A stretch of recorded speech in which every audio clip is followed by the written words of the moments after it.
सहनाववतु सहनौ भुनक्तु सह वीर्यं करवावहै तेजस्विनावधीतमस्तु मा विद्विषावहै। ओम शांति शांति शांति।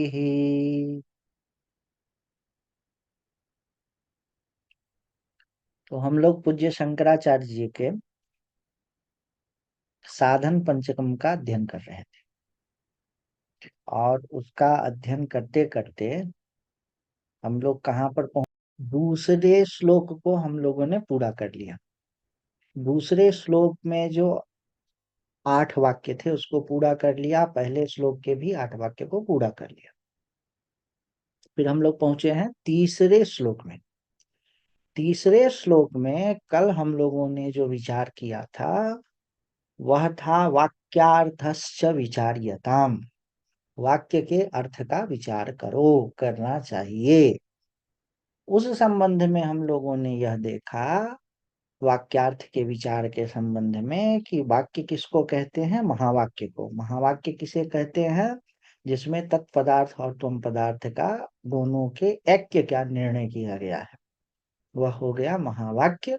और उसका विचार करो। विचार कैसे करना है? तो न जहत लक्षणा से करना है, न अजहत लक्षणा से करना है, बल्कि जहदाजहद लक्षणा से करना है। ये तो हो गया, हम लोगों ने कल विचार किया था। उस विचार में लगभग सारी बातें पूरी हो गई थी। आज जो हम लोग विचार करेंगे वह है इसका दूसरा दूसरा वाक्य, तीसरे श्लोक का दूसरा वाक्य। वह क्या है? इसको जरा खोजें।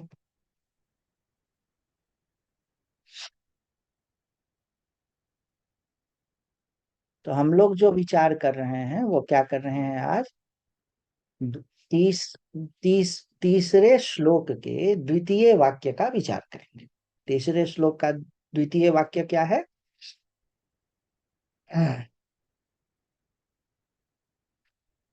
श्रुति शिरः पक्षः समाश्रीयताम।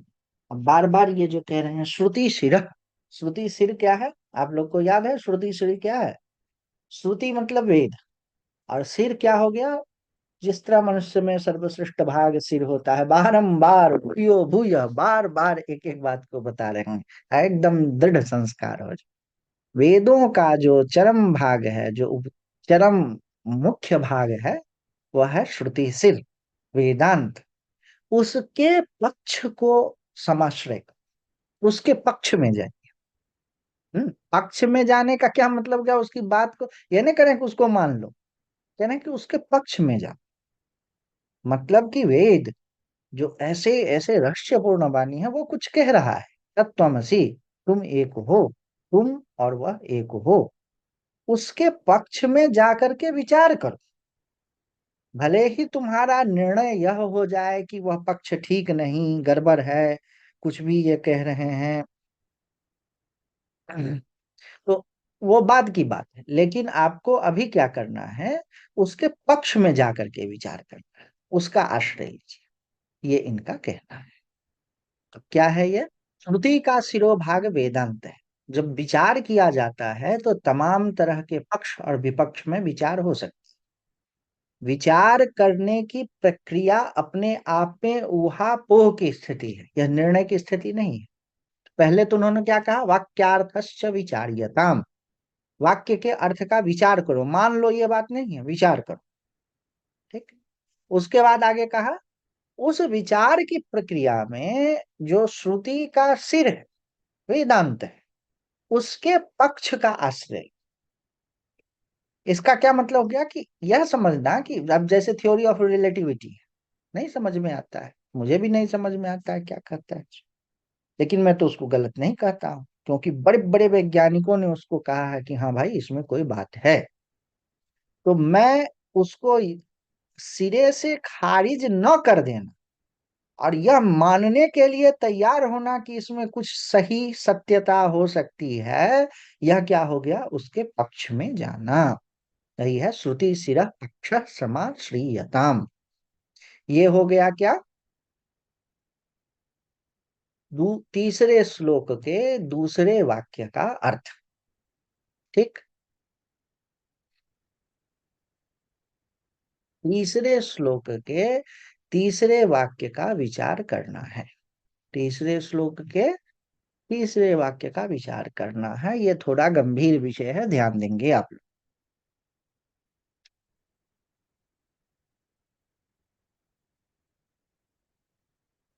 ठीक है। तीसरे श्लोक का तीसरा जो वाक्य है वह है दुष्तर्कात् सुविडम्यताम।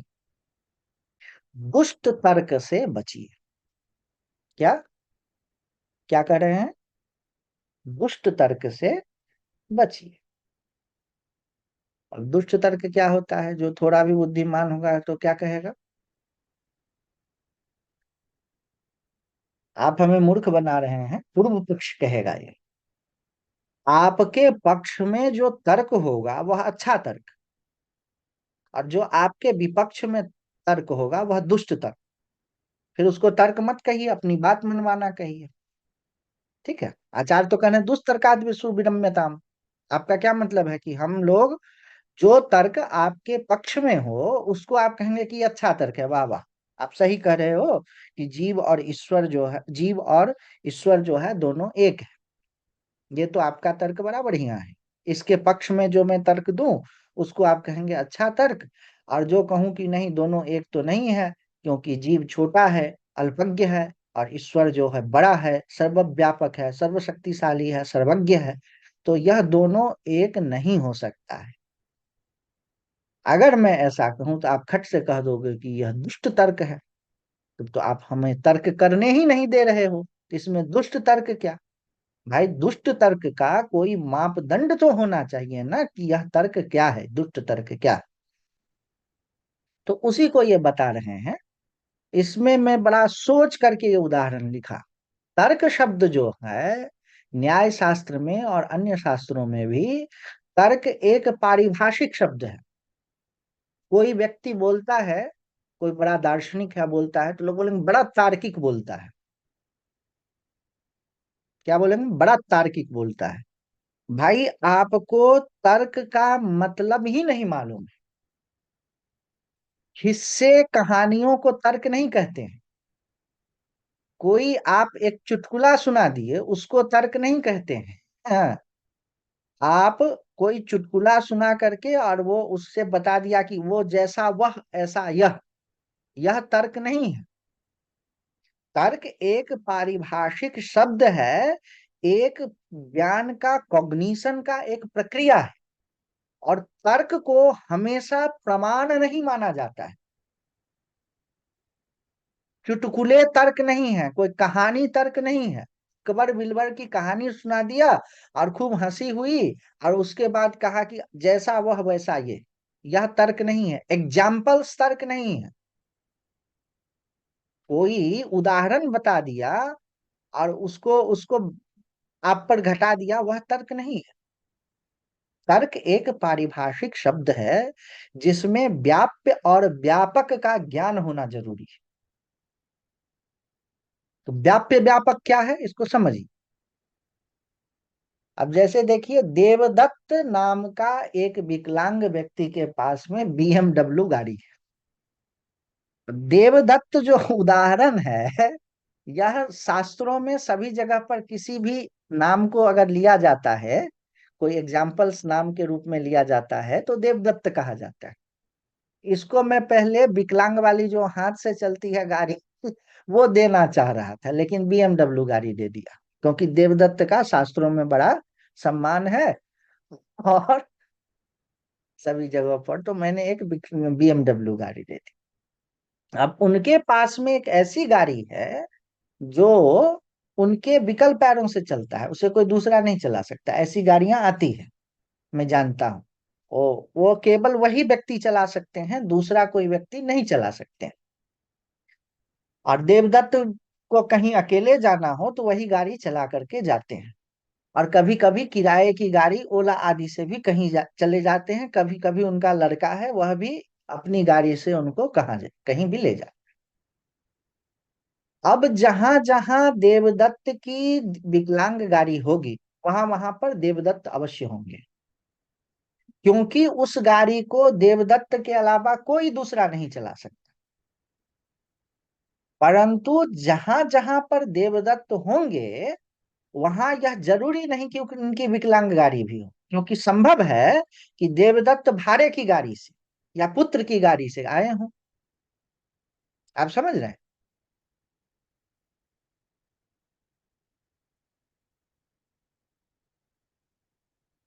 तो देवदत्त बिना अपनी वह जो बीएमडब्ल्यू गाड़ी है उससे कहीं पर जा सकते हैं, पर गाड़ी उनके घर के अलावा और कहीं नहीं पाई जा सकती। अब समझिएगा, उस गाड़ी में और देवदत्त में एक संबंध है, एक रिलेशनशिप है। उस गाड़ी का और देवदत्त का एक रिलेशनशिप है। और क्या रिलेशनशिप है? उस रिलेशनशिप को व्याप्य व्यापक संबंध कहते हैं, व्याप्ति कहते हैं उसको। व्याप्ति पर अभी मत जाइए, व्याप्य व्यापक को समझिए।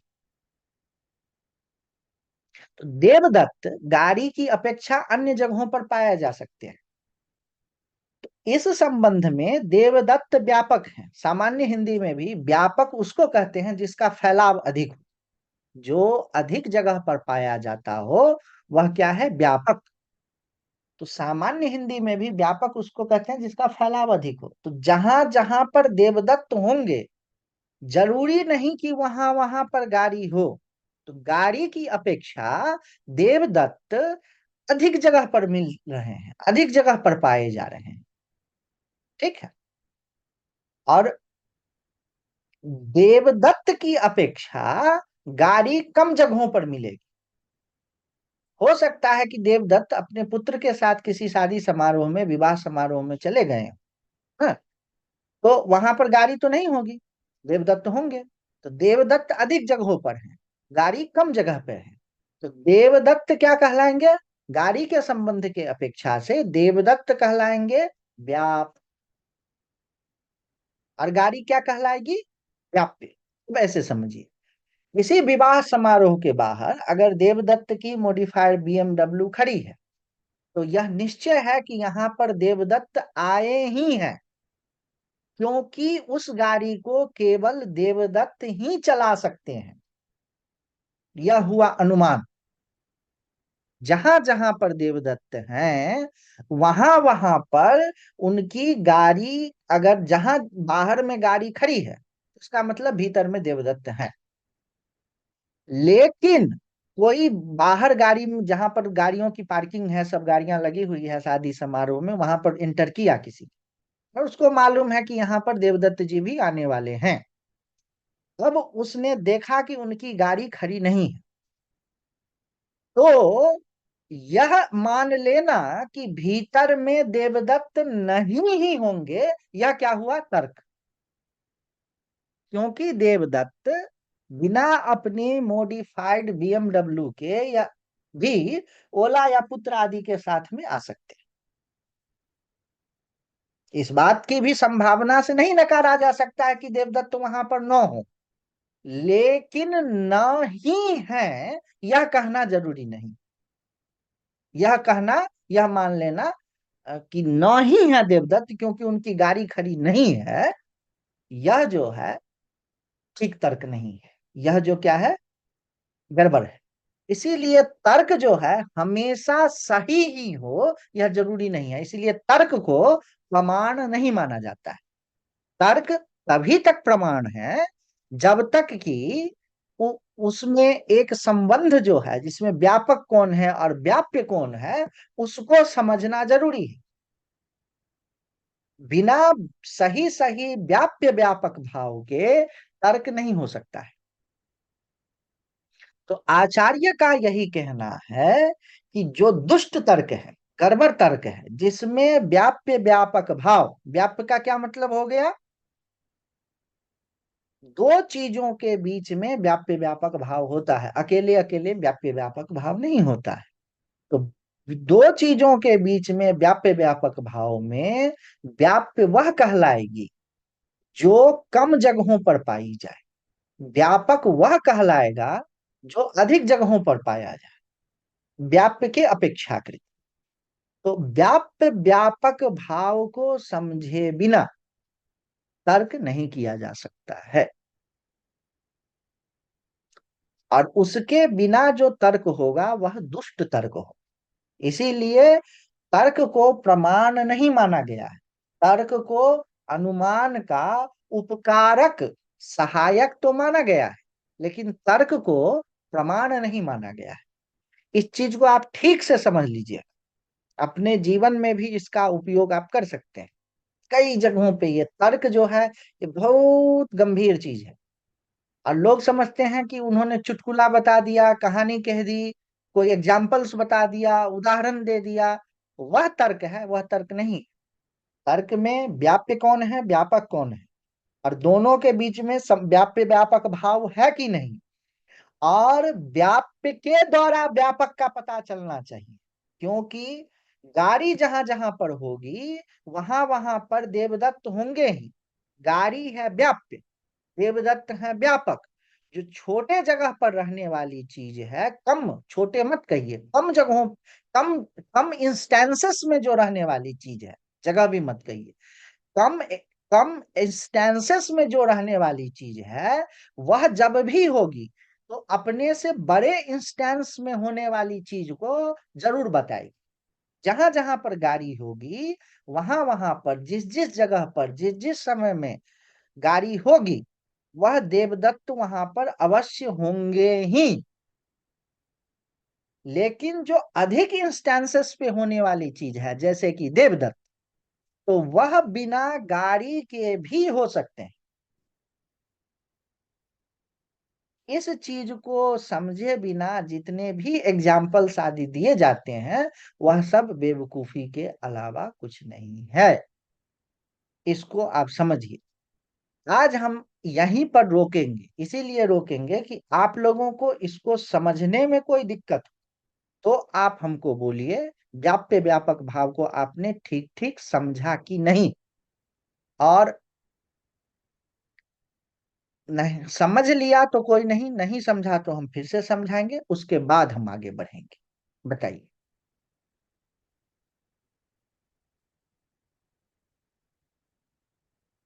अमरीश जी।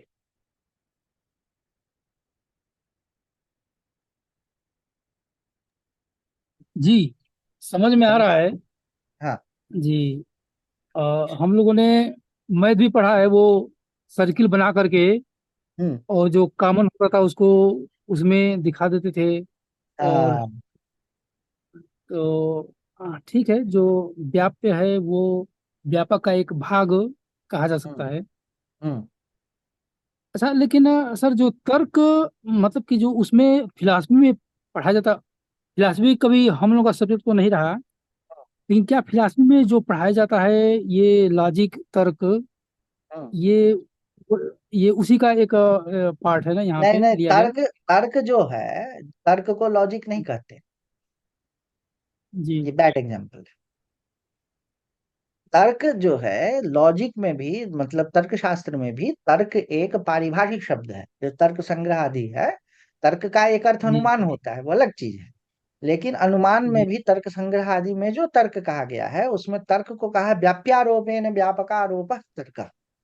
व्याप्य के द्वारा जो कम जगह पर पाया, जो कम जगह पर पाया जाता, उसके द्वारा व्यापक को पकड़, वो तर्क। तर्क एक ज्ञान का दोष है। और तर्क का जी। अर्थ अगर आप अनुमान भी लेते हैं, तर्क का दो मतलब है। एक तो तर्क का एक ग्रुप है जिसमें कहा गया है कि तीन तरह के अयथार्थ ज्ञान होते हैं। उसमें एक हो गया तर्क, एक हो गया संशय, एक हो गया भ्रम। ये तीनों जी। अयथार्थ ज्ञान है।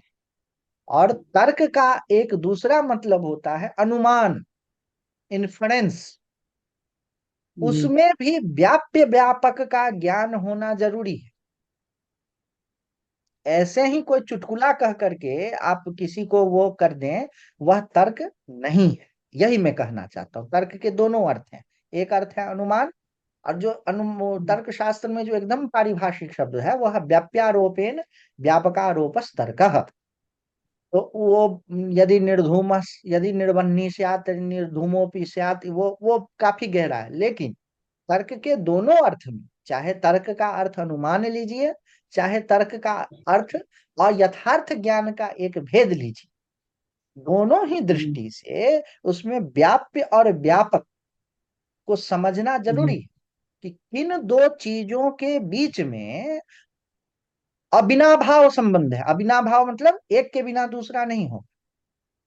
अब जैसे एक जी एग्जाम्पल लीजिए, जो क्लासिकल एग्जाम्पल दिया जाता है कि जहां जहां पर धुआं होगा वहां पर आग होगा ही, ठीक। जी लेकिन जी जहां जहां पर आग होगा जरूरी नहीं कि वहां पर धुआं हो।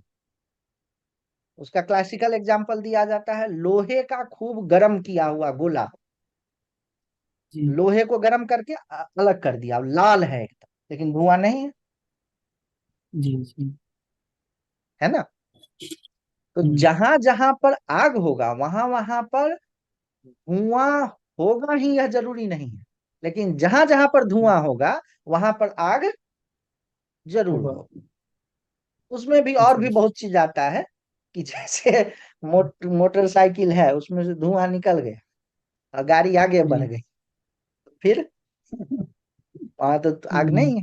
बोलेंगे निरवच्छिन्न धुआं होना चाहिए, मतलब धुआं जो है अवच्छिन्न नहीं जी होना चाहिए, कटा हुआ होना नहीं चाहिए। वो सब प्रक्रिया है, लेकिन यह व्याप्य और व्यापक भाव को समझना चाहिए। अब इसको यहाँ पर घटाइए, जीव और ब्रह्म की एकता, कि यहाँ पर किस जी किस तरह का तर्क हो सकता है, और उस तर्क जी का क्या क्या, कि उसमें क्या व्याप्य है क्या व्यापक है, और यह व्याप्य और व्यापक का ज्ञान आप कहाँ से लेंगे। जैसे कुछ व्याप्ति, मतलब व्याप्य और व्यापक का ज्ञान कैसे होता है, बार बार देखने से। क्यों मैं इतनी बात बता रहा हूं समझिए, क्यों श्रुति के बल पर ही तर्क हो सकता है। उसके अलावा आप जीव और ब्रह्म, जीव और ईश्वर एक है, इस विषय में आप कुछ तर्क कर ही नहीं सकते। जैसे देखिए, धुआं जहां जहां पर है वहां आग होगी ही, ये आपको कैसे पता चला। आपने बार बार किचन में, किचन मतलब जहां पर भोजन बनता है, वहां पर लकड़ी पे भोजन बनते हुए आपने बार बार देखा, और देखा है। वहां यह देखा कि जहां जहां पर आपका, जहां जहां पर आप जी नहीं है वहां वहां पर धुआं हो ही रहा है, ठीक। तो इससे आपको यह पता चल गया कि जहां जहां पर आग हो, जहां जहां पर धुआं होता है वहां पर आग होता है। ये देवदत्त वाले एग्जाम्पल में, कभी दुकान पर वो मिले, कभी किसी समारोह में मिले, कभी ऑफिस में मिले, तो इस तरह से आप कभी उनको गाड़ी चलाते हुए देखा, कभी बिना गाड़ी के देखा, तो आपको ज्ञान हो गया कि जहां जहां पर देव गाड़ी होगी वहां वहां पर देवदत्त होंगे, जहां जहां पर गाड़ी नहीं होगी वहां वहां पर देवदत्त नहीं, ठीक। अब जीव और ईश्वर दोनों एक है, कभी देखा है क्या अलग अलग, या कभी देखा है साथ में, दोनों बात मैं पूछ रहा। अग्नि और धुएं का संबंध का ज्ञान, कि दोनों में व्याप्य व्यापक भाव है, जिसमें कि धुआं जो है व्याप्य है, अग्नि जो है व्यापक है। यह व्याप्ति धुएं में है, यह भाव आपको प्रत्यक्ष देख करके पता चल जाता है। आंख से देखा, प्रत्यक्ष से यह ज्ञान हो गया, बार बार देखा। देवदत्त जी को गाड़ी के साथ में आपने बार बार प्रत्यक्ष देखा, प्रत्यक्ष मतलब अपनी आंखों से देखा। अब बार बार धुआं और आग को देखा, आप किसी पहाड़ पर धुआं देखा, तो अपने आप अनुमान हो जाएगा कि यहाँ पर आग है, ये तर्क मान के चलिए। लेकिन जीव और ब्रह्म को किस मॉल में साथ में देखा है। सर ये तो सर शब्द प्रमाण में ही सर आएगा। जी, इसके साथ में देखा कि साथ में नहीं देखा, ये दोनों यहाँ पर नहीं चलेगा, आपकी कोई बुद्धि नहीं जी का। किसी मॉल में, किसी सिनेमा हॉल में, किसी घाट पर, किसी सब्जी बाजार में, किसी शादी समारोह में जीव और ईश्वर को न तो साथ देखा गया, अकेले देखेंगे, कहा नहीं जा सकता है। जी। ये व्याप्ति संबंध का ज्ञान आपको प्रत्यक्ष में हुआ ही नहीं, कभी हो सकता नहीं। इसीलिए इस व्याप्ति संबंध का ज्ञान, व्याप्ति संबंध मतलब व्याप्य व्यापक का ज्ञान, एक दूसरे के बीच में जो अविनाभाव संबंध है, एक के बिना दूसरा नहीं हो सकता और दूसरा एक के बिना हो सकता है। अथवा कोई कोई होता है ऐसी व्याप्ति जो दोनों बराबर में होते हैं, जैसे जो जो जन्मेगा वो मरेगा, जो जो सावयव होगा वो अनित्य होगा। तो ये कौन सी व्याप्ति हो गई? इसमें दोनों दोनों जो है समव्याप्ति हो गई, दोनों एक दूसरे के व्याप्य व्यापक हैं, दोनों बराबर है ना। तो इस तरह की भी व्याप्ति मतलब यही होता है व्याप्य व्यापक का ज्ञान, एक के द्वारा जहां दूसरे का ज्ञान होता है। तो ऐसी व्याप्ति कभी हुई ही नहीं, हो सकती नहीं। इसीलिए सर पटक करके कुछ भी आप कर लीजिए, श्रुति के शरण में ही आना पड़ेगा, उसके बिना ज्ञान नहीं।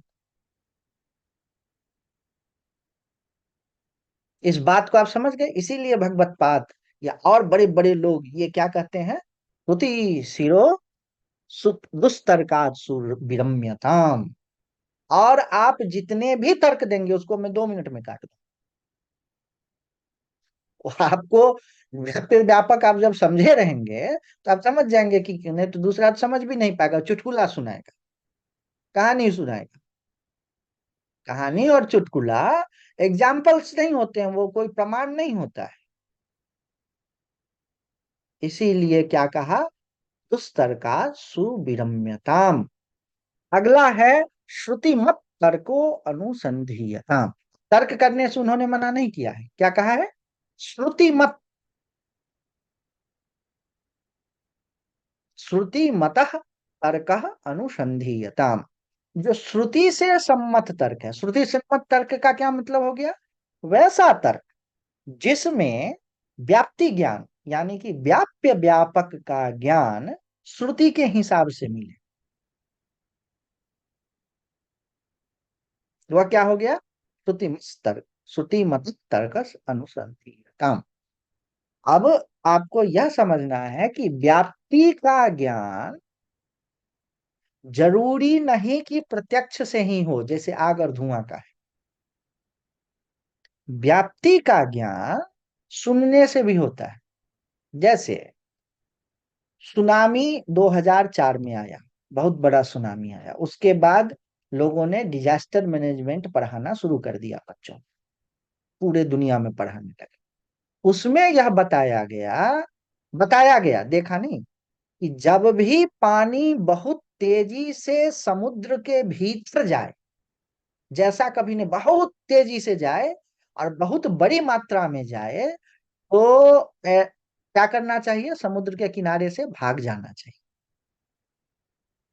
अब क्या हो गया इसका मतलब, पानी का समुद्र के भीतर बहुत तेजी से जाना, यह क्या हो गया, व्याप्य।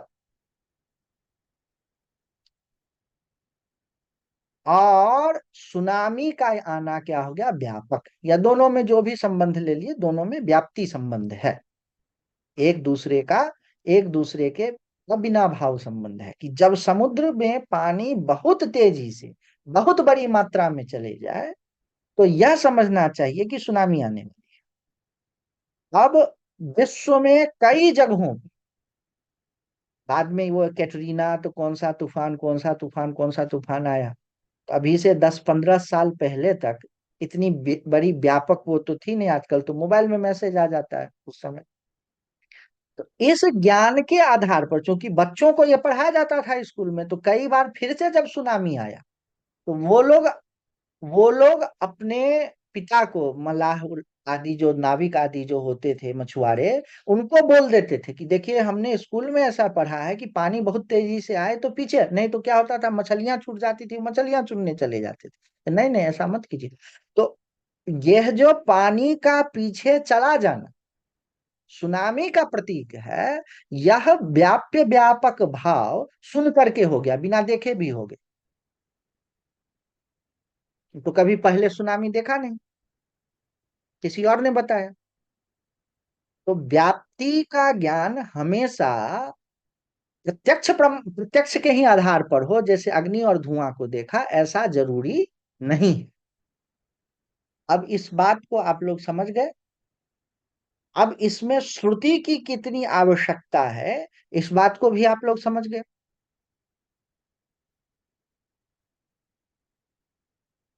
क्यों श्रुति का इतना ज्यादा महत्व है, यह बात भी आप समझ गए।